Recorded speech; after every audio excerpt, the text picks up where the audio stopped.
So good evening, everybody, and welcome to this event, which is part of the series that the law school is doing here at the Press Club. Unfortunately, neither of the two deans could be here. Dean Miles, who is the dean, is on her way to Atlanta for an event, and Dean Garvey, who's the associate dean, unfortunately had a doctor's appointment, and so he can't be here either. So I am in the position of welcoming you all, and I must say it's a very great honor for me to be able to welcome not only colleagues and students, but so many of you from the policy community. And that actually is the purpose for our having this series at the National Press Club. And I get to say this because my dean isn't here. She's the one who had the brainstorm that we should be holding events downtown because it's harder to get people to come out to our campus, which is a lovely campus, and we'd love to have everybody come there, of course, to see how pretty it is, but it's much easier to attract a bigger crowd downtown. So she decided that we would have this series at the Press Club. The next event, if you look in your program at the very end, is on April 6th, and one of my colleagues, Mary Leary, has a panel on child trafficking, which will also be very interesting, I think. The program today, which is about civil society in China, is obviously a very timely topic. Of course, the events in the Middle East have sort of knocked China off the front pages for a while. But up until relatively recently, China was very much on the front pages, and many of the developments with respect to the, I think the politics, the economy, things like that were in the forefront of what we were thinking about, particularly with President Hu's visit recently, and the discussions that occurred around President Hu's visit. On the other hand, the issues about civil society very infrequently come up. They may come up in the context of reports about human rights violations, which of course there are relatively frequently. And so we tend to not see the issues about civil society as something that is really dynamic and important in the developments in China today. And so what we're going to be talking about with this very distinguished panel is what the impediments are to the development of civil society in China, and ways in which the United States soft power could potentially be used to encourage the development of civil society in China. Now I'm going to say a few brief things by way of introduction, basically to give you a sense of what civil society looks like in terms of the nonprofit sector, the numbers of organizations and things like that.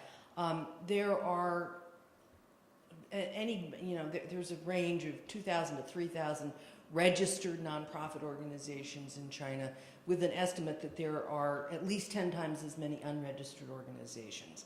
Now, that means that there's an awful lot of civil society that is not within the legal framework. The reason that I'm so familiar with these numbers and with this subject is that I'm writing a book about civil society in China, about the legal framework for civil society in China. And I've been working in China on these legal issues for over 16 years.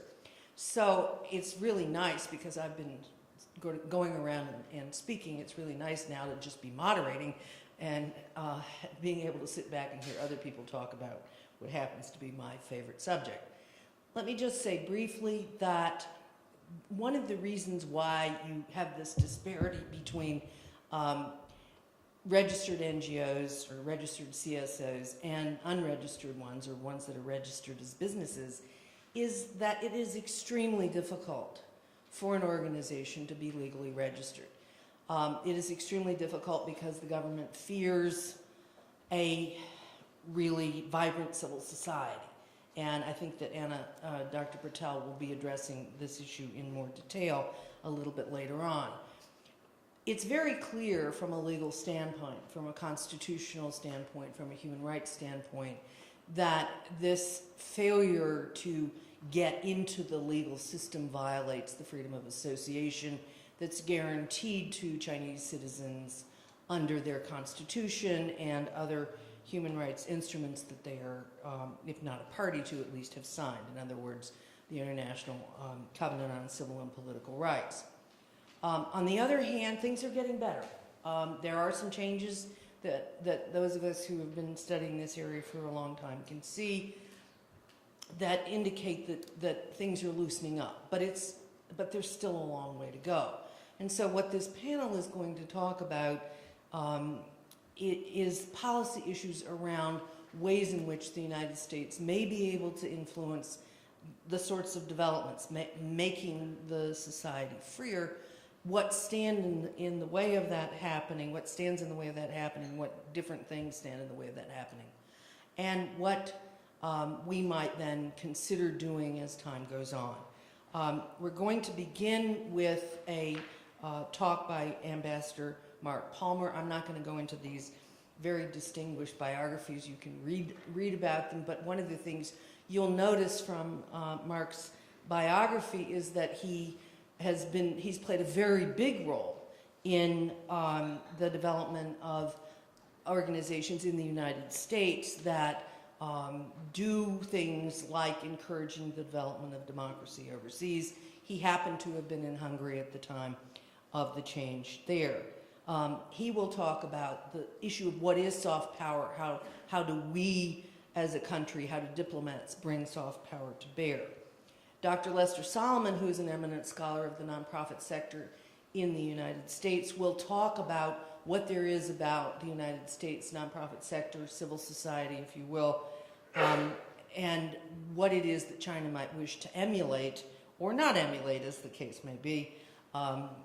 Dr. Solomon is also quite familiar with China, and we've worked together on a project in China recently in 2009. The third speaker will be Dr. Anna Bertel, who has served as senior advisor to the Congressional Executive Commission on China. She has spent quite a bit of time in China and is quite familiar with the scene there. She's going to talk about what she sees as impediments from an American perspective. What's there? What's really part of the framework that exists that's making it hard for China to admit that it really needs to loosen up the environment for the nonprofit sector. And finally, Dr. Wanyan Hai, who, as the program says, is the best-known AIDS activist in China. Well, he's actually not in China anymore. He's in the United States because he had to flee China because his organization was being harassed. And we're going to have Dr. Wan give the Chinese perspective on these very important issues, and he will be the last speaker. We will then have some panelist discussion, and then we will open the floor for comment. So I would like to turn it now over to Ambassador Palmer. And it's very shallow here, so I'm going to sit, actually. Yeah.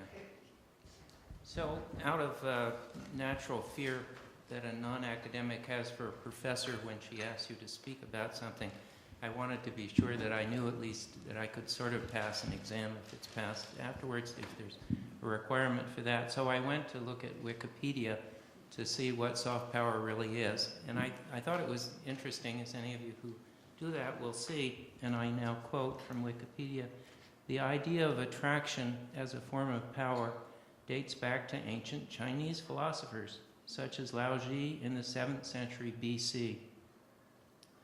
So soft power is not non-Chinese. It's not new. It's existed for some time. And of course, China's current leadership is very conscious of the power of soft power and is using it to a substantial extent, I would say a growing extent. More and more resources are being poured into Confucius Institutes in more and more countries. There is an incredible, really, expansion of CCTV, of Chinese national television, across the globe in many different languages, including it's very dominant in this country among those who get their news in Chinese. which, as I understand it, is a significant portion of the Chinese American community. But defining soft power simply as attraction, which is the kind of standard way of thinking about it, attraction of one country, seems to me to be much too narrow. I think that what really a good definition of soft power is trying to affect the minds and souls of people in other countries through peaceful, non-coercive means. That's a broad definition, but I find a more interesting and I think a more apt definition.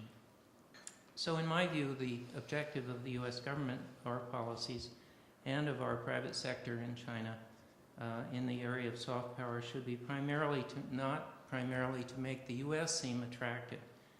I think what is much more likely to work in a society in China which has the Middle Kingdom, which sees itself as very much the center of the world and with good reason believes that it's a growing and important country, that a country like that is not going to try to just ape the United States or find us overwhelmingly attractive. And of course, we have our own warts, so trying to make the United States a model has its own problems. We have our own parochialism. So what I think is a much more interesting and more likely goal for soft power for our policy is to try to align ourselves with those in China who find attractive a vision of human rights and democracy, of clean government and broadly based and widely shared benefits of a growing market-based economy. In other words, a democratic vision of China's political future. As we face a soft power race with the Chinese communists, a competition of systems, it seems to me that we need to be clearer than we sometimes are about what that race is about, what system are we talking about, what is the vision, and to speak openly and regularly about it and to take measures to support it. Charter 08, in my judgment, is absolutely central in that regard. For those of you who've read Charter 08, and if you haven't, you absolutely should, because it's brief and remarkably powerful document, is an explicit statement of this alternative future, of the kind of vision that for China, of a political transformation which is required to complement and sustain the economic transformation which has already taken place. Liu Zhibao and his fellow co-authors of Charter 08 richly deserved, in my judgment, the Nobel Prize for a document that now has been signed by my latest numbers, over 11,000 of China's leading thinkers and activists. The U.S. government has largely kept our sharing of this vision, the vision of Charter 08, in the closet. If you look at, I was a speechwriter for an unfortunately large number of secretaries of state and presidents, and if you look at the statements, both in office and out of office, of our leaders about China and in China, they really don't talk about this. They don't talk explicitly about this vision for China's future. So in my judgment, we have largely failed to deploy the most important thing that we have in our soft power arsenal. What is mostly available to us, we've not used really. As in Egypt, Tunisia, and the Middle East in general, our presidents, our secretaries, our ambassadors in Beijing, even most of our NGOs, I would say, which people can argue with certainly, but I would say most of our NGOs have fudged, have not been willing to talk openly about the vision that Charter 08 sets out, the paradigm for China's future that it sets out. The Middle East and China are the last two really big non-democratic parts of the world.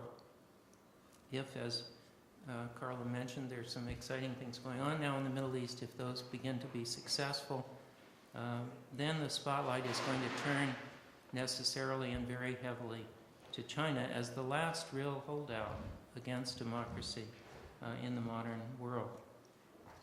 The spotlight will fall on the fact that civil society really is not able to bring the full benefits that it should to China's future. And China's leaders understand that very well. I found it was very interesting that the word Egypt if you were sitting in Beijing or Shanghai and tried to find out what was going on in Cairo in the internet or on Facebook or on Twitter or whatever, the word Egypt meant that you got a blank screen or you were directed to somewhere else. Authoritarian regimes, and I'm sort of a specialist, I've written a book about them and I lived in them for over 16 years and I'm sort of obsessed about them. Anyway, authoritarian regimes are much more fragile than most people understand. Many inside authoritarian regimes, including at very high levels, actually share the vision of Charter 08 or something similar in other societies.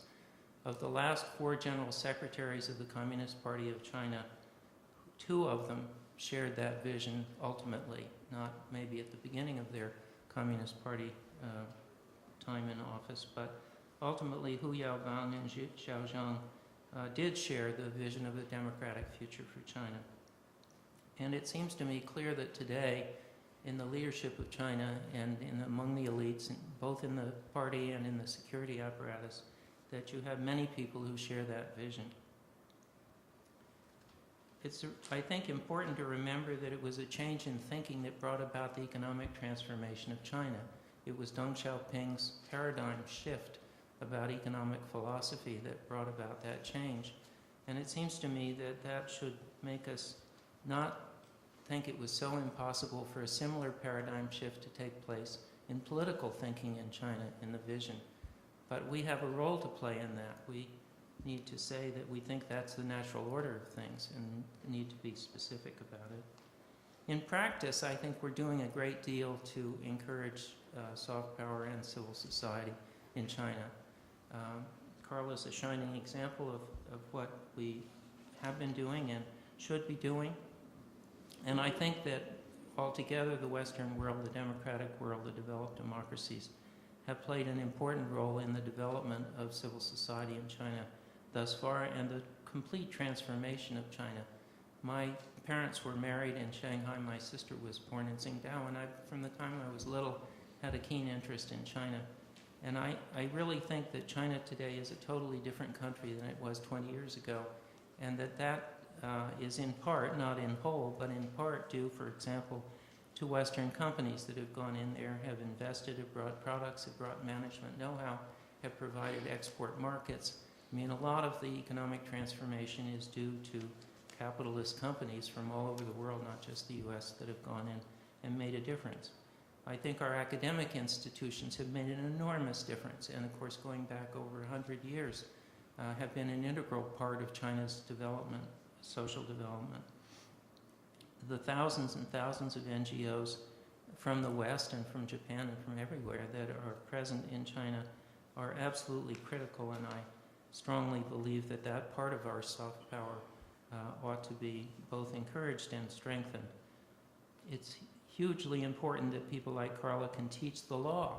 I mean, it really, when you pause for a second and think that you can have a professor like Carla teaching the law in Beijing to elite students. I mean, I grew up, my first love was the Soviet Union, and I went to school in Moscow. And it was inconceivable that we could have had somebody teaching the law at MGU, at Moscow State University. It just was not possible. The tens of thousands of Chinese students that come here and go to Europe, et cetera, I mean, that is an enormous asset, it seems to me. We have civil society groups from the US and elsewhere that are present working on environmental and other issues and playing a really key role. The very first demonstration in Hungary when I was there that led to the democratic system in Hungary were environmental demonstrations. They were people who protested about a dam that was being built on the Danube River. So environmentalism is both by itself very important because of the global warming challenges, but also very important because it provides a way of organizing and civil society being able to see itself as a force. So I think the fact that we have a lot of people present in fields like the environment is very, very important. The classic tools of soft power that diplomats like me have used, like cultural exchanges, educational exchanges, ought to get even more support than they have had. But I want to say that in my own judgment, I think there's been a lack of strategic vision in a sense. because we've done those things which are to some extent the easy things to do, but we've been nervous about the kinds of things that the National Endowment for Democracy, which is represented here today, that NED can do. Our embassies, our consulates have been nervous about being very aggressive in China. I was the brainchild for this handbook for diplomats, and this is a new edition that's just come out, and there's a whole section on China in this handbook if anybody's interested. It's also online. So I don't have the time, Carlos told me already, to shut up, so I can't go into what diplomats can do inside China, but they are doing a lot of things, and the handbook goes into some detail about what the Canadians, for example, are doing, which I find particularly exciting.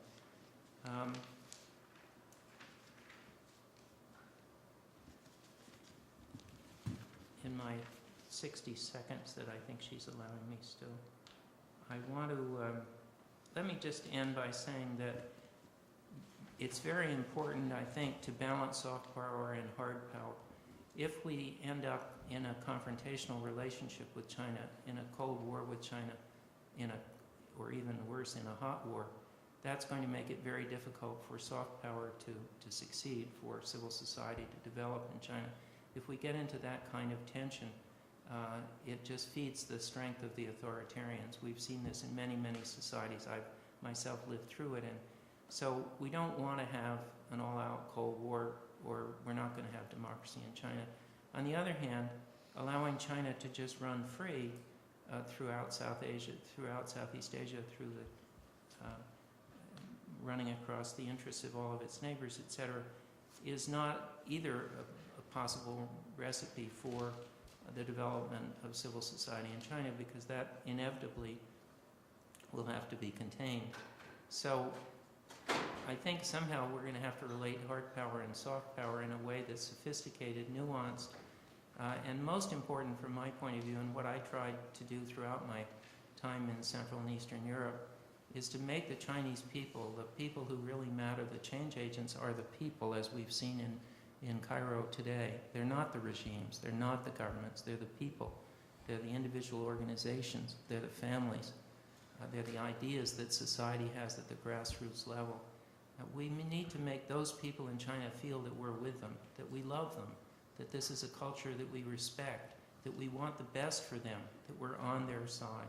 If I have one criticism of the Obama administration about the handling of Egypt, is that we still are not quite clear in the minds of Egyptians that we're on their side, that we're on the side of Tahrir Square.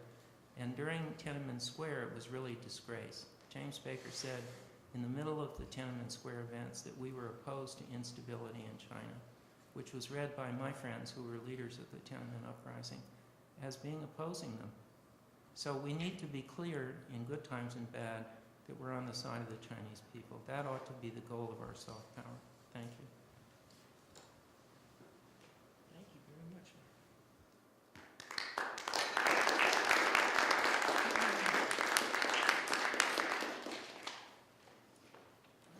Okay, well, thank you.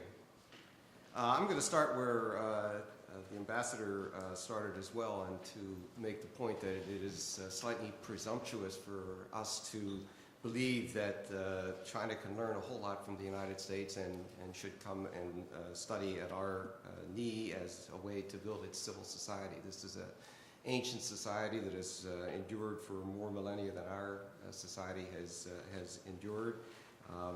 And what's more, according to the data I've got, which is very different from Carla's data, I sat in... You're right. Okay. I misread what you said. Okay.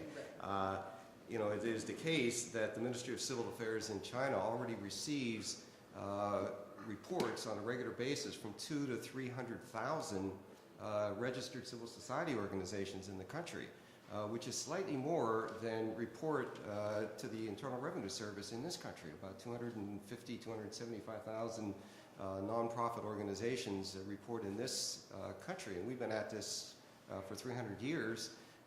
And China already has a civil society sector in existence, if you include the unregistered, that is probably 2 to 3 million organizations strong. So this is a society that has already ballooned in the scale of its operation, in this field. Quite different organizations, to be sure, as I'm sure we'll hear, but there is something very powerful going on beneath the surface of that society that is very much at the center of this field. And what's more, to add insult to injury, most of what Americans think we know about our own civil society sector turns out not to be true. And too many of us are going to China and telling people things about our civil society that turn out not to be the case. For example, that we have the world's largest nonprofit sector. It's simply not true. We now have data that demonstrates that when you do it as a percent of the economically active population or percent of the GDP, that there are a number of countries in the world that have much more robust nonprofit sectors than we do. Or that our nonprofits are mostly supported by philanthropy, a very powerful belief in the American psyche, which we have a habit of trying to sell to the world. It simply is not true. It's not even close to being true. Philanthropy makes up about 10% of the revenue of American nonprofit organizations, so 90% is coming from somewhere else. Or the charitable foundations are major sources of support for our nonprofit sector. Again, a very comforting myth. It does make sense when you hear about the scale of the Gates Foundation or other large foundations, but when you put it into context, foundations make up somewhere between 2 and 3% of the revenue of American nonprofits. Or even this long-held belief that our nonprofits are an expression of our individualism. This is not what de Tocqueville really told us at all. What he told us was that, to the contrary, these are one of the few sources of community in our society, and that really ought to be what we ought to be portraying as the real role of the nonprofit sector, a builder of community, a builder of solidarity in a society that is overwhelmed by individualism. So I think a certain diffidence is in order in thinking about what we can be teaching to China about our own nonprofit sector. So what lessons do I think might come out of the broader global experience with civil society, including the reality of the experience in this country? There are 4 things that occurred to me that I wanted just to mention in the brief time that I have. The first is probably the most fundamental, and it is the sense that there really is a contribution that a vibrant civil society sector makes to a society. We need to make it less threatening in a way and emphasize the positive features that civil society does produce in a society, that it really is a very important element in having a healthy society, in fostering diversity, in creating a mechanism to let off steam and allow people to express themselves, to create an instrument of responsiveness to demands that may exist for which the government has no answer or has no interest in having an answer, forms of cultural expression, value expression, that don't pose a danger to a regime and really enliven people and engage them in civic life. And so this positive function of civil society organizations, I think, is the most fundamental point. But at the same time, I think we have to be careful not to oversell it. And one of the ways that it's classically oversold is that it's a way to reduce the pressure on government budgets. It's an alternative to the state. This becomes a selling point for pushing civil society beyond what it can really deliver. And we see that on numerous occasions in the political environment that we're living in as people search for ways to reduce the government budget, and civil society becomes the fall guy, the answer, the rationale for pushing government budgets down. And that connection is a false connection, and it creates a kind of fall guy for government budget cuts. But nevertheless, the point stands. It's an important resource. It's an important way to enliven and bring health to a society, and therefore is worth emphasizing and pushing. The second point is, I guess, really Carla's point, that it is extremely important to have an enabling legal environment. These organizations are fighting an uphill battle if there's not a legal environment that is enabling. And so what is an enabling legal environment? And it seems to me that there are two sides of it, and both sides are important. There is, first of all, what we could think of as the supply side, the way in which law affects the supply of these organizations. And I think our thinking sometimes just stops there, but it needs to go beyond it. So the supply side are the things that I think most people, when they think about the law of the nonprofit sector, do think about. The ease of formation of these organizations, the ease of vesting them with a legal personality so that they can operate and not hold the participants individually liable.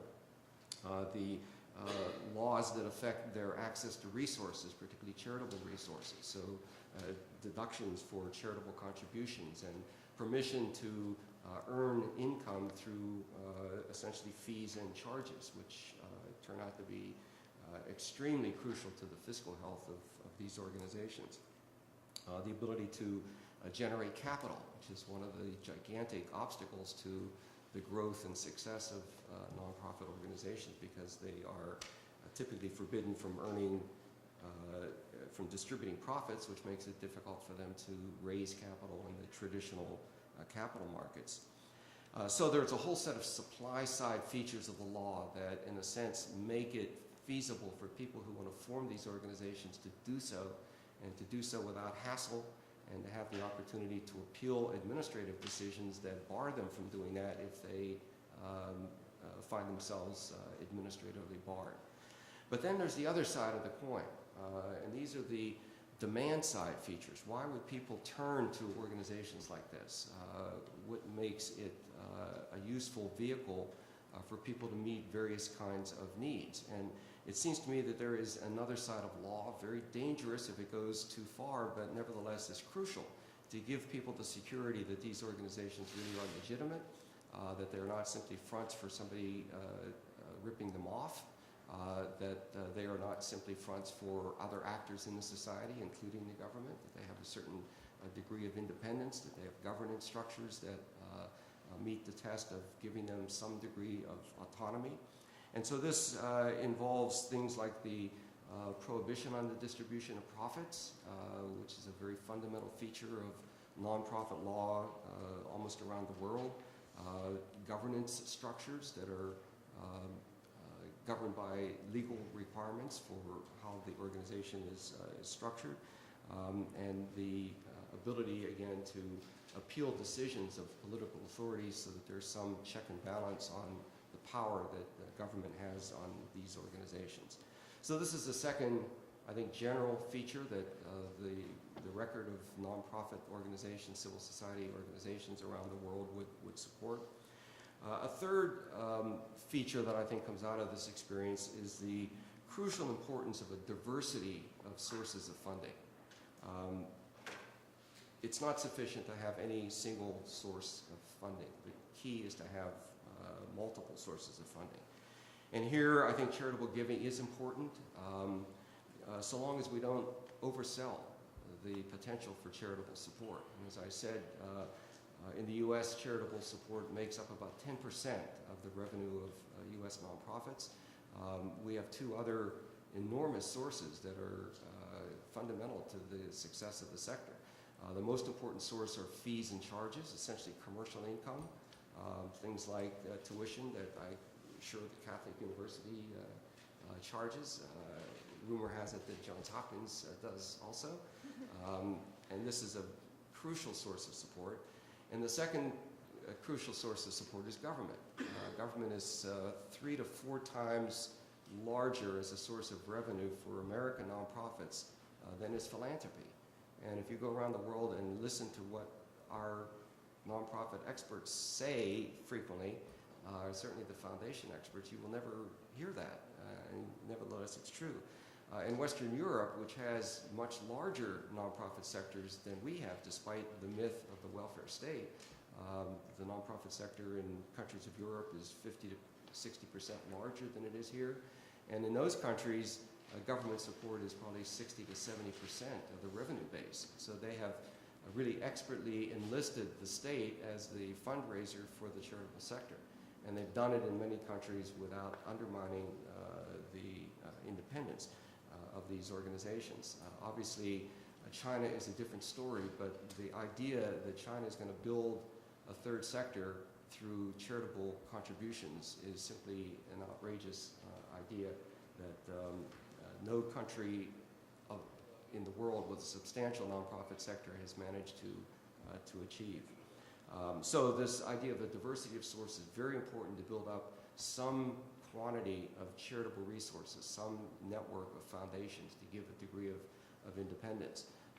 But at the end of the day, I suspect that China is going to evolve a nonprofit sector with a significant government involvement, and that means that we need to think carefully about the structure of the forms of government support so that the organizations can acquire some significant degree of autonomy, even while operating within the basic contours of a active state involvement, at least in the funding of the sector.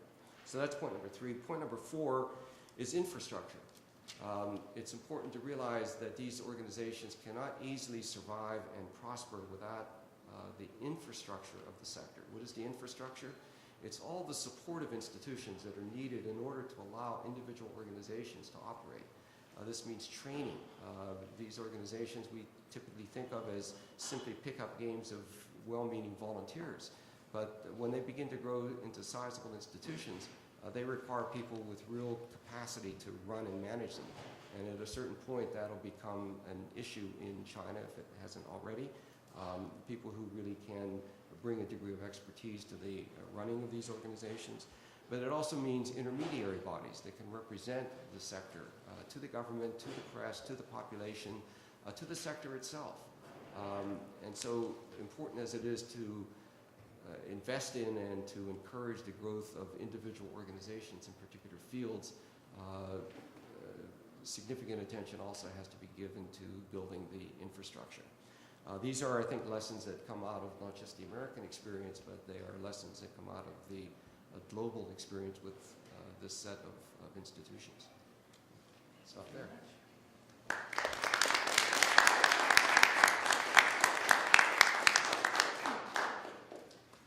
So I don't know, can you hear me? Okay, great. To start off, I just want to emphasize that I'm here in my personal capacity, and my comments don't reflect the views of the Congressional Executive Commission on China. I believe that the question I'm supposed to discuss is, what are the barriers to a flourishing civil society in China? And I don't want to spend a lot of time debating the definition of civil society. I'm an academic. I could be, could talk for half an hour and still not get to a definitive definition. So I'm going to really refer to nonprofits and social organizations or non-government organizations. I'm not sure that a civil society can flourish in a country where authorities don't support the use of the term civil society, or 民间组织 or 公民组织 in Chinese. Chinese propaganda officials reportedly recently requested that Chinese media avoid the use of the term civil society.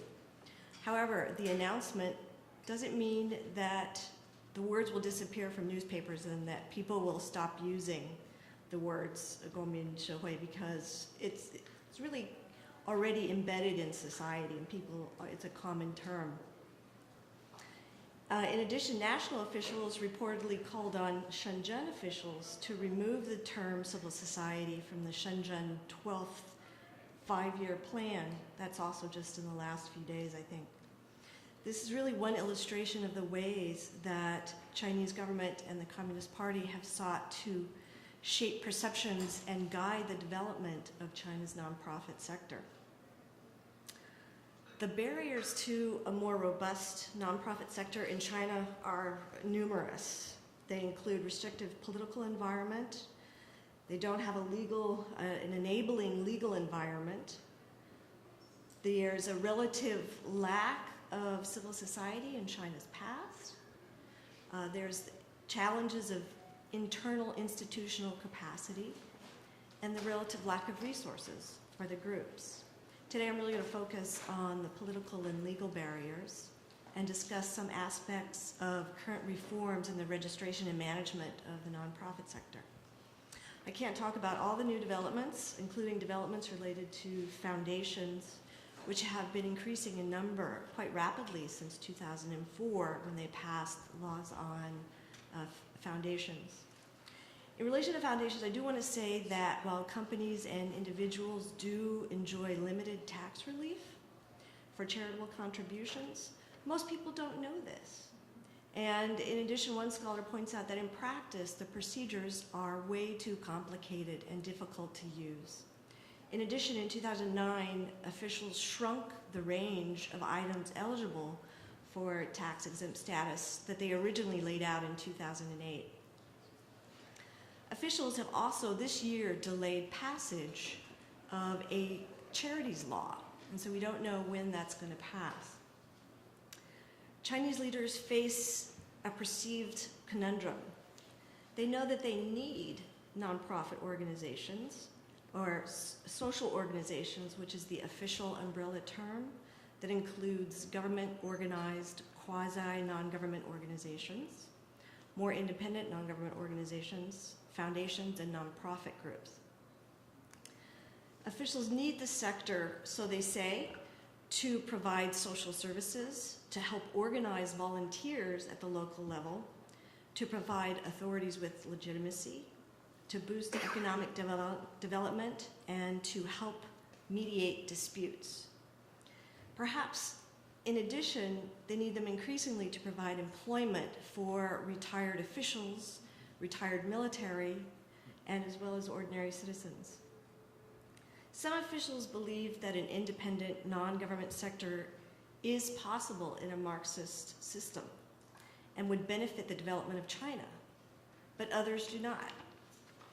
The debate regarding the degree to which the government and parties should give rein to China's organizations has been going on for nearly 3 decades. It really helps to explain why we see both openings and closings in the political space at different times in different regions in China. I'd say the recent round of reforms in this sector include seemingly increasing political space for social organizations to register, especially at the community level.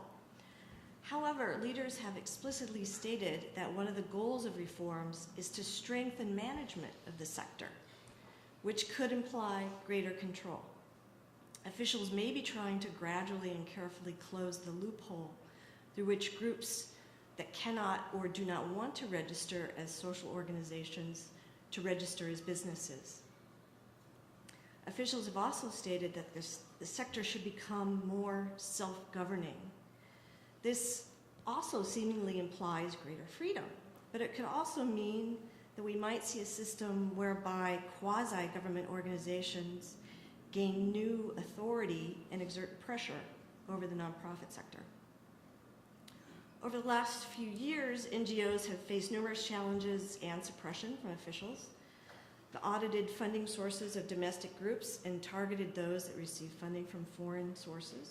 They've cracked down on NGOs and individuals who work on what are perceived to be politically sensitive issues or issues that are sensitive to individual leaders.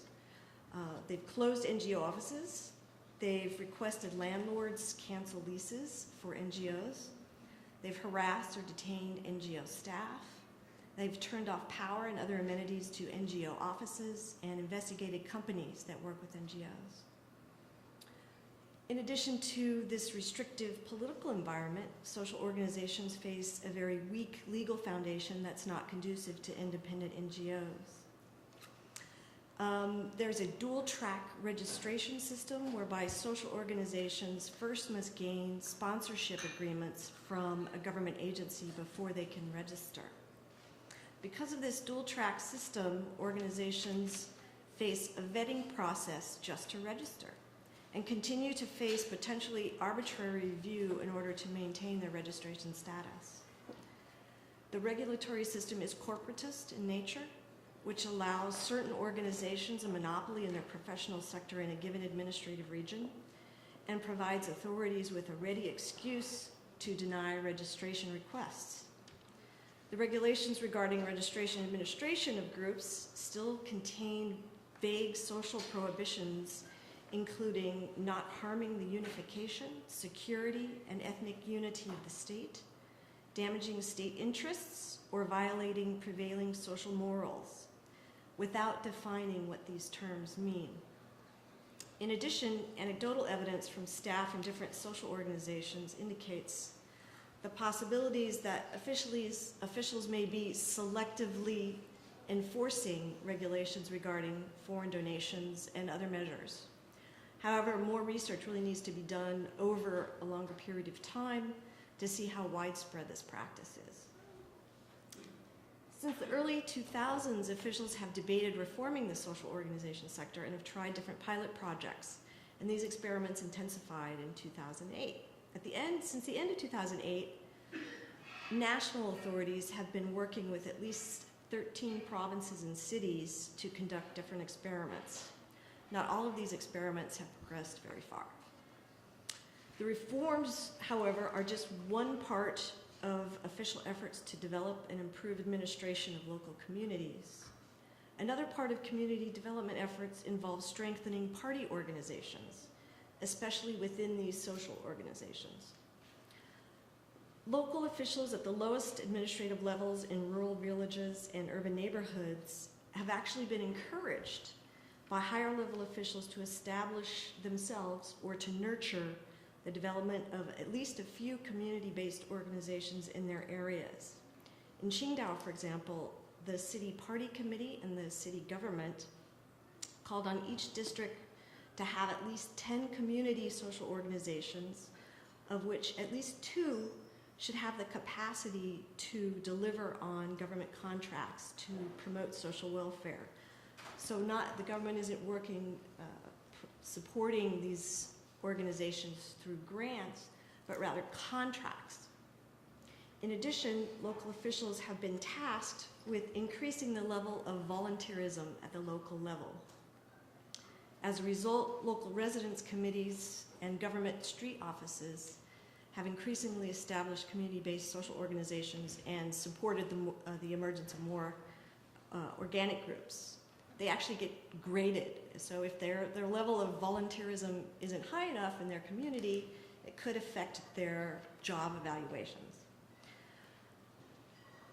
However, these government-sponsored or more organic groups often are too small, and they don't have the resources to register in the regular dual-track system. So some of the experiments involve a system called Bei'an, where the small organizations would seek approval from local party or government organizations, and then a record is made for their registration, usually by a different government organization at a higher administrative level.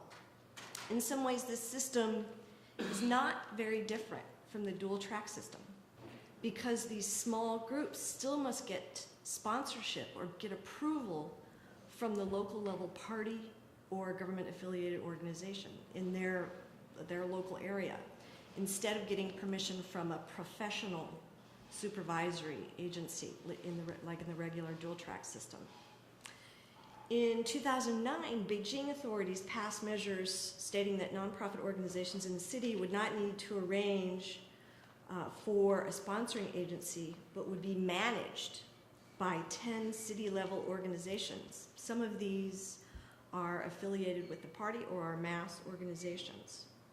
However, as of January 2011, according to a former official, no nonprofit organizations have registered under this new system.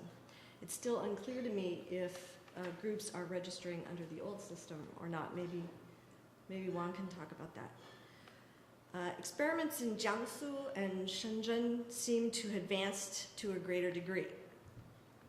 In Shenzhen in 2009, the Ministry of Civil Affairs authorized Shenzhen City to explore establishing a system that will enable certain types of groups to apply to register directly without first gaining sponsorship. However, some Chinese scholars commented that the Shenzhen regulations only allow for direct registration for commercial and economic groups and those groups that focus on social welfare, the public interest, and charitable work. But the regulation does really not define the scope of work that they're talking about. So this leaves room potentially for arbitrary decision-making and an unequal playing field for nonprofits. In addition, the same reforms include the goal to strengthen party leadership over social organizations and straighten out relations between social organizations and party and government agencies. Although it's still not clear to me what exactly this means.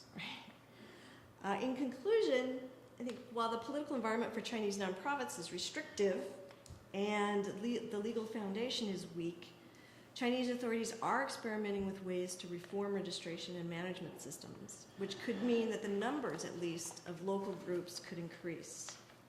However, it's not enough to say that the political space to register social groups has expanded. You must also look to see what organizations have occupied that space and look at their relationship with the government.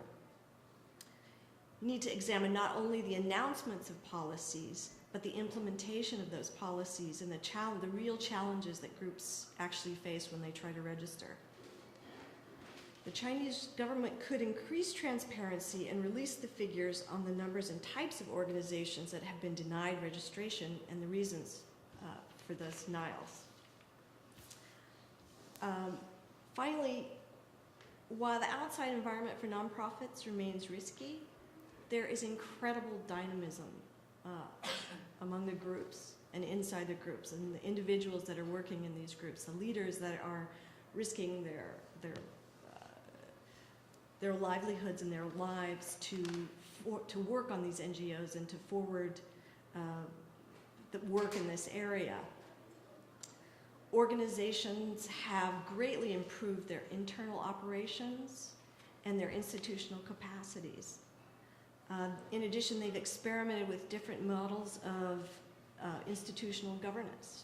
For example, some organizations have tried using Robert's rules to run meetings so that everyone's voice is heard. Nonprofit groups have been extremely creative in strategies, in projects, and in methods that they've used to survive and be effective in China's challenging environment.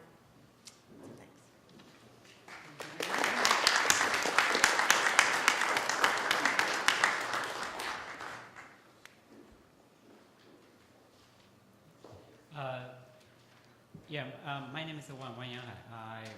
I'm the director of Beijing Education Institute. I'm temporarily a visiting fellow in Washington.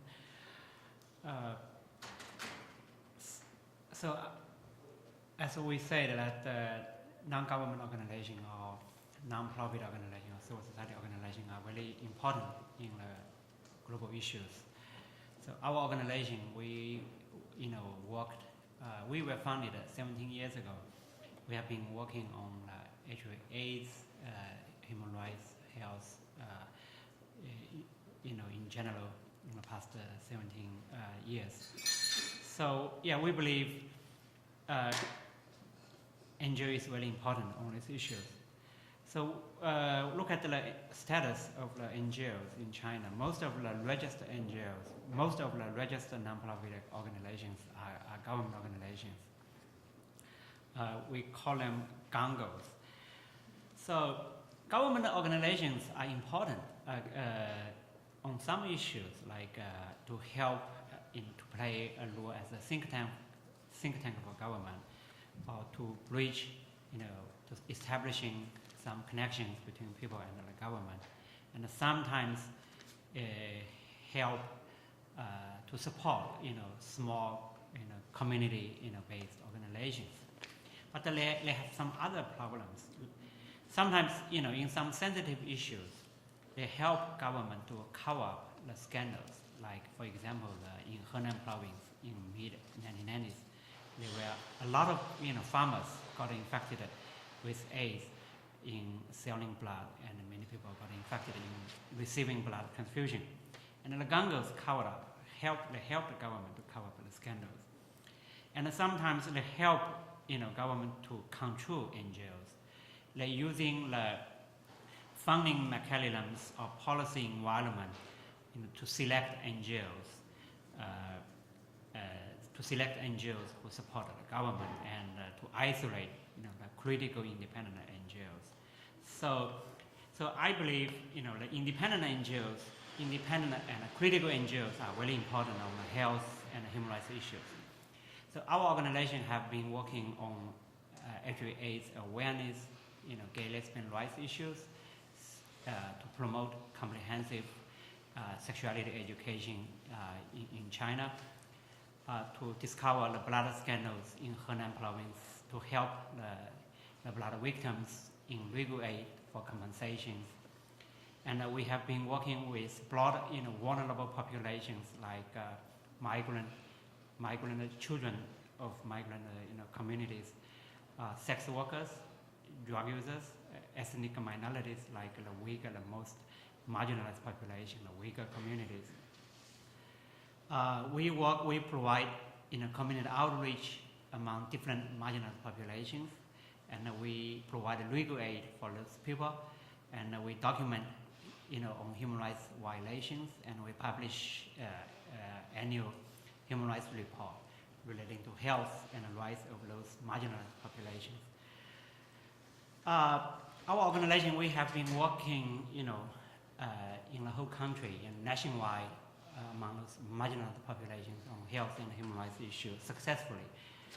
But when we have a chance to develop our capacities to serve the people well, we become the political enemies of our government. We were targeted. So I myself have been detained several times in 2002, 2006, and 2007. So last year, our organization were cracked down by government. More than 10 government agencies went to our organization, give troubles, including tax, investigation, banning of our annual conference, different type of harassment in the last year. So I think we should, when we are talking about supporting civil society organizations in China, we have to understand that China is a one-party system. So in a one-party system, when independent, civil society organizations serve the people well, they will probably become the target of the ruling parties. So when talking about supporting civil society organizations in China, it's really important to support a multi-party system, to encouraging political competitions. So as Ambassador Mark Palmer mentioned about the charitable aid, and so that is it's a very important direction. So when we are talking about supporting civil society organizations, it's really important to support the rights-based organizations, independent civil society organizations. So in China, in the past 10 years, we observed emerging rapid development of human rights defenders communities, civil society organizations working on broader issues, health issues, environmental issues, migrant, work for migrant workers, to educate, people in rural areas, on broader, on legal aid issues. So how to support those people? So the first question I want to talk about is self-censorship of American donors when they are working in China. So 20 years ago, there was almost no civil society, or civil society organizations in China. So foundations, went to China carefully, self-censored, and to work with Chinese government and to raise some awareness of the role of NGOs, civil society, or human rights, or democracy. That's really important. But today, the forces of Chinese independent, activists and civil societies are pretty strong. As Mark mentioned, that 11,000 people signed the pro-democracy, Charter of 8. And so today there are two people were among the original signature of Charter 8. Mr. Sanajun is here. I was one of the 303, original signatures of Charter 8 too. So that is very important. We need to find, those people, who are the, individuals and the groups who are advocating for human rights and for democracy. And we need to develop some strategies, specifically engaging human rights defenders and civil society, working on human rights issues. So to give up self-censorship is very important. So otherwise, if the donor agencies from the West have a self-censored approach in China, that will help Chinese government. Chinese government will probably utilizing the lure of donors to play a lure as a soft power for Chinese government, not for for the civil societies. So if the donors took a self-censorship position, and they might require the grantees to be careful, and eventually the human rights defenders, civil society organization working on human rights issues will probably be isolated by those donor agencies. So my first suggestion is that we need to give up the self-censorship, because for the Western supporters to China, we don't need to hide our agenda now, because 20 years ago we need to hide our agenda, but today, so people are standing there, we don't need to hide, Second suggestion is that we need to develop a specific strategies to engaging those defenders and organizations working in the front lines. And the third issues, I think, we need to evaluate, current aid programs by USAID, by the embassies, or by some donors. Whether these programs are human rights based, whether these programs have strong self-censorship, whether those programs are working with the defenders in the front line or not. And also, my final point is that we need probably to handle some mechanisms, how to work with civil society organizations in China, how to help civil society organization to build up their capacities. So this is really important. So probably I can end here. And we can, Okay. Yeah. Then we can answer. Thank you.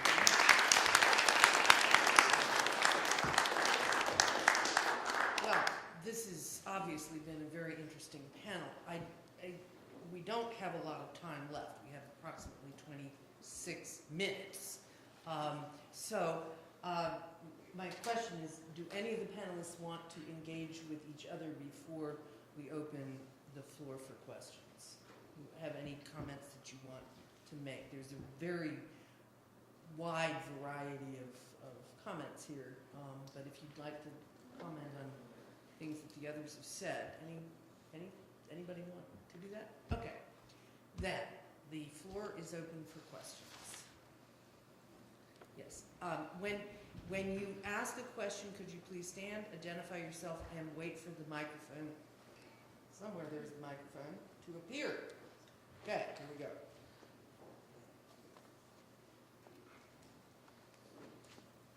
We're recording this. That's the reason for that. So my name is Matthew Robertson. I work for the Epoch Times newspaper.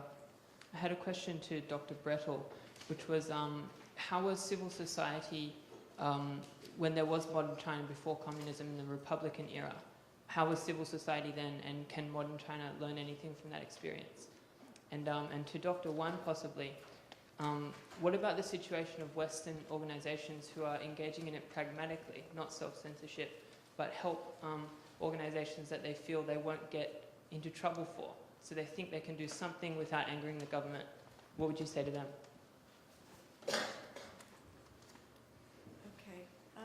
There's still a big debate whether there was actually ever what you call civil society in the Qing or the Republican periods. If you include economic actors as part of civil society, then yes, there was civil society. It was very thriving. There were lots of cooperatives. There were secret societies, reading groups, et cetera, et cetera. But if you narrow the definition of civil society to exclude economic actors, some people believe that civil society in those times was quite limited. Some even don't even call it civil society. So, it's hard to say, what groups can learn from those groups in the past. I mean, maybe one could pitch in on this and see if groups now do look to their roots, and what do they learn from these groups? I mean, do they learn strategies, or may learn strategies? I mean, learn ways to survive in a more restrictive environment? If I might add to that, I'm actually working on the nationalist period right now. I tend to be in the camp of people who say that there was civil society, then it was more broadly described than Dr. Bertel has described it during the nationalist period in particular, but even during the late Qing. And I think that what people struggle with is the use of the term civil society. And what scholars have done is to back off the use of that term and talk about the public sphere. But there were lots of organizations, and particularly in places like Shanghai, but also in Beijing. When Shanghai was under siege by the Japanese, I mean, there were people that just voluntarily rose up and set up societies to save the people who needed to have health care and things like that. So, I mean, I think if you really get into it relatively deeply, that there are examples from that period. I think that in my experience in talking to Chinese scholars of the current era is that they don't look at that. I mean, that's sort of not remembered. I want to make a parallel. This is Mark probably will be able to make this point more powerfully than I do, but the same thing occurred in Central and Eastern Europe, that rescuing the past was an important part of building the contemporary civil society sector in that part of the world. And I know of cases where the children of leaders, now the time period of course was more condensed, but the children of leaders of earlier interwar period civil society organizations reestablished the same organizations that their mothers or fathers had run in an earlier period. And so the message was carried generationally. But certainly that ought to be part of any strategy for building a civil society future or a nonprofit future, whatever word we want to use, is rescuing from the past the reality of the existence of a prior experience, so that this does not appear to come from some alien force from the West. It really is rooted in the society, and it certainly was very important, I think continues to be important in Central and Eastern Europe, and is likely to be important in China, and is now resurfacing in the re-examination of the history of the Middle East, where people are finding roots of institutions that have that character to them with a particular twist that is indigenous to those societies. Do you want to say something? Yeah. Okay. Maybe I just add one of the clan organizations and temple groups. We do see a resurgence of those groups after what they were nearly wiped out, after 1949. But we do see a resurgence of those types of groups, some religious groups. So it would be interesting to speak with someone who knows those groups very intimately to see what they do. Do they look to the past? Another question. I'm from China, and Please identify yourself. Just my name is Dajun Zhao. I knew Dr. Wang back in China. thank you. My question is related to Catholic. Well, China has persecuted unofficial Catholic community. Well, I mean, the name of the university remind me of the fact that those Catholics are severely persecuted. But the international community seems not pay much attention to that. I think the Catholic communities could play an important role in shaping up civil society in China. Like in the U.S., the religious group play an important role. The Protestant community in China has brought a lot of international attention to the conditions they face. I'm wondering whether American Catholic community could do something to help the Chinese Catholic community to really become a force in civil society. I guess I'm the person who's supposed to answer that.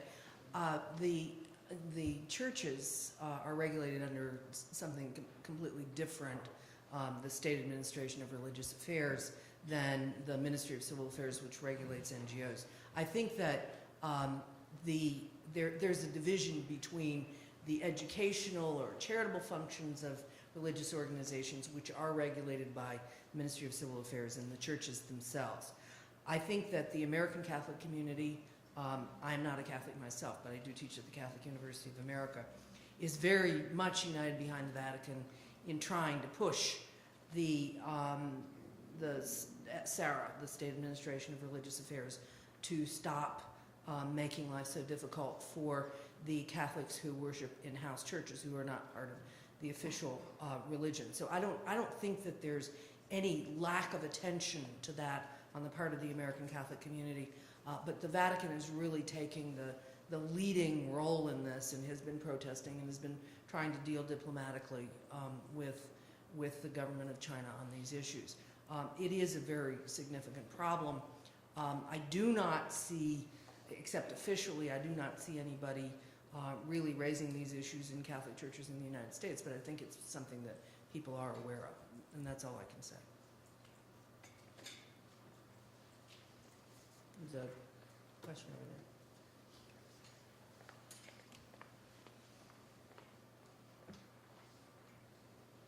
there. My name is Stuart Clark. I'm a second-year law student at the Catholic University. And first of all, I'd like to thank all of the panelists for being here and taking the time to share all of your views with us, and especially Dr. Wan for all of the good work that you do, both here and in China. My question is sort of twofold. First of all, how does civil society in China contrast with that in Taiwan?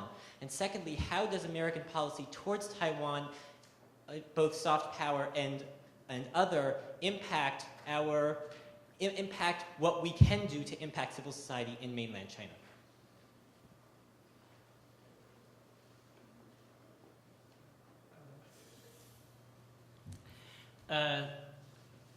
So about the cross-trade civil society cooperation in the AIDS issues, there's some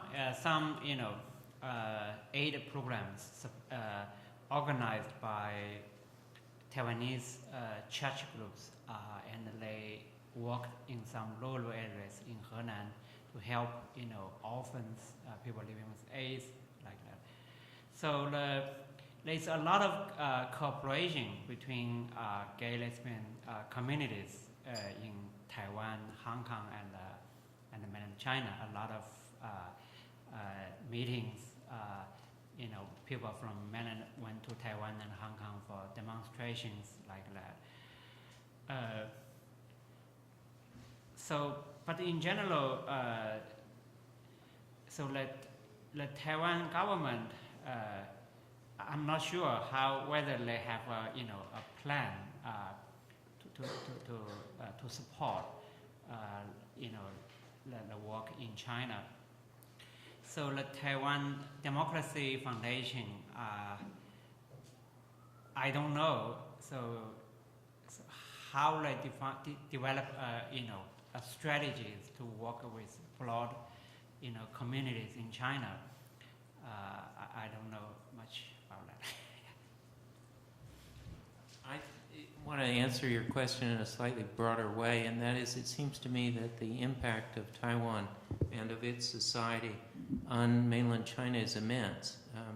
If you look at DVDs, for example, at pop culture, at movies, at soap operas, my business is television, so I think about things like selling soap. If you look at that stuff, Taiwan's hugely important on the mainland.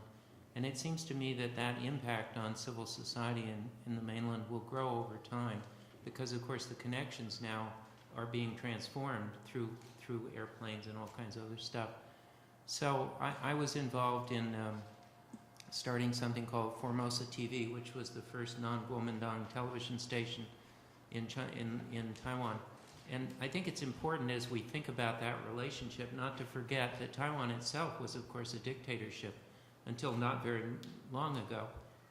When I was involved only a few years ago in getting Formosa TV going, the DPP, the opposition political party, who had been given the right to set up a television station, told me that it was impossible, that they'd never actually launch because the businesses in Taiwan were so connected with the Kuomintang that they never get advertising.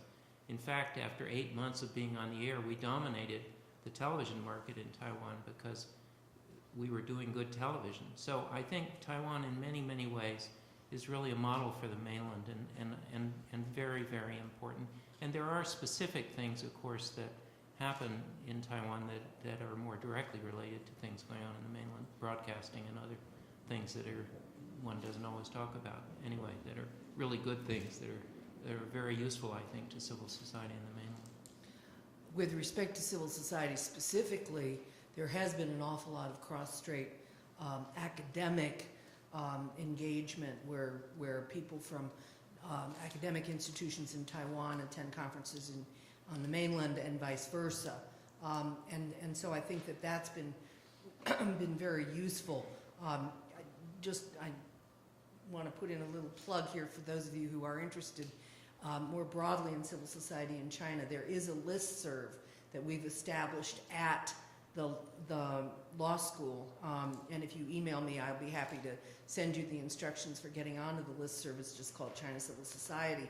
But there's been some discussion on our listserv about cross-strait relations in terms of different kinds of NGOs, the health NGOs in particular, and there's a community of scholars trying to find out more about those cross-strait relations. So I think that it's a good question, but I think it's really important, and it will get even more important as time goes on. Send us your email. Okay, I've just expected people to go on the website. Anyway, simon@law.edu. All right, we have a really cool address. It's law.edu. Yes, please. Hi, my name is Yuan San. I'm the Senior Program Officer with National Democratic Institute of International Affairs. I just came back from Beijing after 3 years working for International Crisis Group as their primary China analyst in Beijing. So I have one observation and 2 questions for all the panelists, whoever is interested in answering them. The observation is now we're talking about the American soft power and how the US can influence China's civil society. But I think we're ignoring one important fact and a really dangerous one, which is the China model and the Beijing consensus, which is a combination of authoritarianism politically and the capitalist market economy. And it seems to be working well. And China is serving as a great, well, not great, but in some countries' perception, a pretty good example for dictators in Africa, in other Asian countries, and some of the Latin American countries. So I wonder whether you have any opinions on that. And my two questions. The first one is a primary reason that Beijing always uses in defending its policy against the civil society is that it will lead to instability. And instability in China is not in anyone's interest, particularly not in the US interest, because the economic relationship is so important for both countries and nobody could afford to see China to fall. So my question is, do you see a real danger, or do you see the possibility of a rather smooth transition to democracy in China, and how is that going to happen? And my second question is, it's about international internet freedom. In a country where Facebook or Twitter are blocked, what is the best way to disseminate information, and what is the best way to achieve internet freedom? Thank you. For the internet freedom, probably people who are active on Twitter, on Facebook can answer the questions. I'm not expert on Twitter and Facebook. But I believe that the people online will probably answer the questions. About the stability issues, I think that China is developing so quickly, and China, so in many aspects, China is pretty open. So I think an open mind and open perspective of Chinese authorities and the Chinese security agencies will be very critical for the stability of Chinese societies. So if the society develop, so quickly, and people become aware of their rights, and people organized, and so if our government try to stop people and put people on the security, target list, probably that will cause, huge problems. So look at our government security strategies. They are cracking, internet freedom, civil society organizations, human rights defenders, and let's develop online, monitoring system targeting on, many. So now let's define 7, risk populations, including NGO, human rights defenders, religious organizations, petitioners, people who have mental health problems, drug users, and many others. So the strategy, the security strategies, try to identify the risk, populations, and put them on monitoring and on house arrest. We're probably, damaging the stabilities of Chinese societies. So Chinese government, become extremely nervous about the development of those societies. That will also harm the stabilities. So I think, Chinese government can only managing the stabilities in an open way, and to accept the development, the challenging from the civil societies, to find some approach to work with civil societies on the security, on stability issues. So otherwise, probably, if they are, monitoring people, targeting, crackdowning on people, probably people someday, will work together to kick them out. Yeah, I think you raise a fascinating set of points, and I think your first point we all have to take seriously, that there is an alternative model that has got appealing features to it. We hear this from Tom Friedman in almost every article that he writes. The question is whether that is the only way to achieve that kind of degree of societal coherence on big tasks. And I think the message of Tom Friedman seems to be that our country, despite its fragmented political system, could pull together, has in the past pulled together, and could achieve some of the same positive outcomes without the negative features that also characterize the China scene. And so far as the product, civil society being a product producer of instability, I think I'm of the opinion that Dr. Wan just manifested. They really do function as a vehicle to let off steam. And I think we've seen in the Middle East that you can only keep the top on for a certain period of time, and that the steam builds up so intensely that you do, in fact, ultimately, in the long run, produce more instability. So China is doing a fascinating experiment of managed change. It's making a bet that it can keep the lid on in the economic side of things, and that it can simultaneously keep the lid on in the social side of things. And my feeling is, I think a lot of us are making a bet that that is not going to work, that eventually the diversity that's going to be produced in that society is going to produce demands for changes that the party is either going to have to acknowledge, or it's going to find itself in the same situation as Tunisia and Egypt and parts of the Middle East. So in a way, I think the argument could be made that that supporting a real nonprofit sector is one of the only ways that it's going to maintain stability as it goes through these really dramatic socioeconomic changes, and that it's a way to ensure, and I think that's the message that's coming out of at least some wings of the party, a realization of that, and a way to, instead of putting the party opposed to all these stirrings, to find a way to reach some kind of accommodation that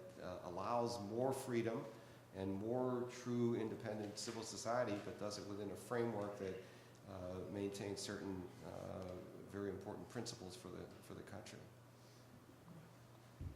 You asked whether it was possible to go all the way to democracy in China, and what that, how that might be accomplished. If we look at the 60 countries that have made that transition in the last 40 years, in virtually every case before the transition took place, people threw up their hands and said, how is it possible? There's going to be chaos. It's not possible. And people just concluded it wouldn't happen. But in fact, we've had all these successful transitions, and there are lots of lessons to be learned from those successful transitions and how to do it. If I were an advisor to the General Secretary of the Communist Party of China today on this question, I would say to him, look, many communist parties have made the transition. They've become social democratic parties, and they just transform themselves. And you too can run, or your colleagues can run for office, and you'll probably get elected, because that is the history of former communist countries, that communists do well. They stay in the system. Many of them go into business and make plenty of money, and others stay in and become politicians, and they learn the game, the democratic game, and they do fine. But you have to allow for other parties to come forward and to compete, and trade unions and all the other institutions of democracy. But this is not any longer difficult to understand. I've written a lot about this in my earlier book, about how China could do this peacefully.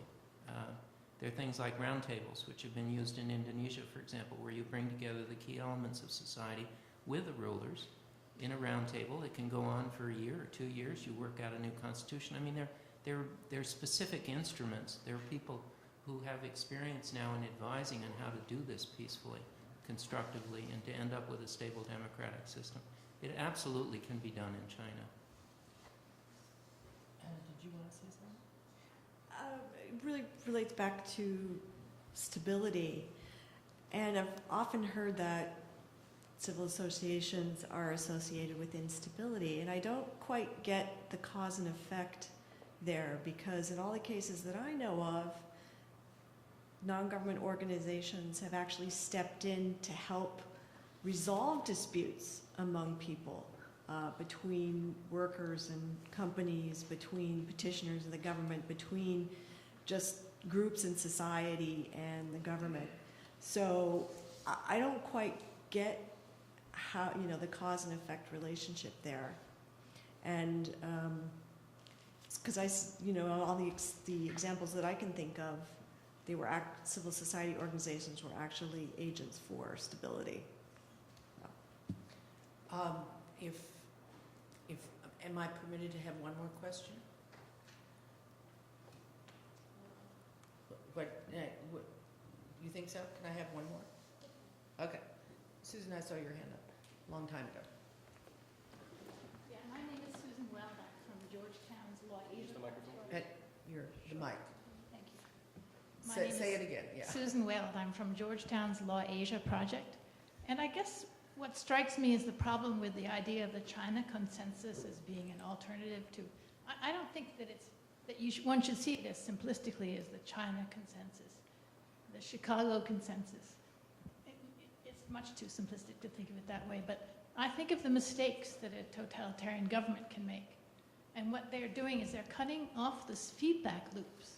So with their population, if you read the recent article by Brookings, cutting off the feedback loop, which could tell them how it's going wrong, means it's really going to be a problem for China. They're going to have this, cliff-like fall of working age populations, and they have, a huge rise in unmarried men. I don't think that's as dangerous as many people think it is, but I think it's not good for the health of the populace. So to get the feedback loops in there, and what's unfortunate about the situation now is, from a point of view of foreign affairs, China is perceiving U.S. soft power as something hostile, something we're putting on China to destabilize China. So, I think we have to find a way to rephrase our interest in civil society, which makes it seem less hostile, less with the goal of undermining China. And China needs feedback loops from outside the country. That's kind of what we're trying to offer. That's the way I would rephrase it. Well, I think that was a great comment, and I appreciate that very much, Susan. I think that we have come to the end of our time. This has been very stimulating, very enlightening. I'm really glad that you all could be here. I'm really glad that we had such a wonderful panel.